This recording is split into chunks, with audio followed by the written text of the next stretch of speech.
Welcome po sa aking channel mga kaibigan at ito naman po ang stream update sa ating action series Black Rider. Huwag pong kalimutan mag-like, comment, and subscribe.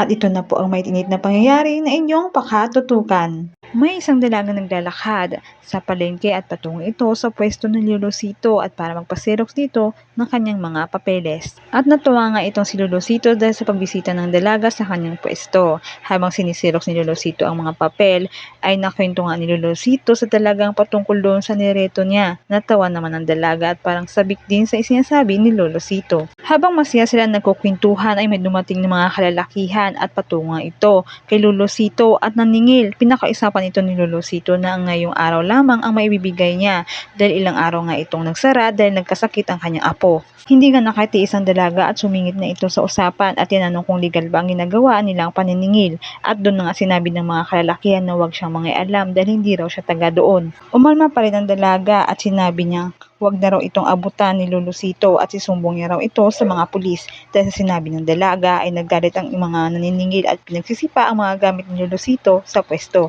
Habang nagkakagulo ay dumating ang kaibigan ni Elias na napadaan doon sa pwesto. Tinulungan nga ito pagbubugin ng mga kaibigan nila ang mga nanggugulo at sa di katagalan ay dumating rin itong si Elias at tinulungan ng mga kaibigan. At pinagsabihan nga ito ni Elias ang mga kalalakihan at sa hindi inaasang sandali ay nagkatitigan si Elias at ang dalaga at walang ano-ano ay nasuntok ng isang lalaki at napaupo itong si Elias. Dahil sa akmang susuntukin ulit ito si Elias ay biglang pinalo ng dalaga ang lalaki. At sinabi nga ni Elias na wag na tumulong ang dalaga at baka kumapano pa ito. Habang nagkakagulo ay may isang babae na nagsumbong agad sa kalapit na stasyon ng pulis at agad-agad nang sumugod ang mga ito. At bumalik na nga ang dalaga sa kinatatuyuan ni Lulosito. Habang nagipaglaban si Elias ay tinuturo nga ito ni Lulosito at yung sinabi niya sa dalaga niya tinutukoy niyang ireto ayun ay si Elias. Habang pinapanood ito ng dalaga ay mukhang napahanga naman ito. At naabutan nga ng mga pulis ang rambulan at pinigilan nila ito. At hinuli na nga nila ang mga kalalakihan at may isang pulis na lumapit kay Elias at tinanong kung okay lang ba ito.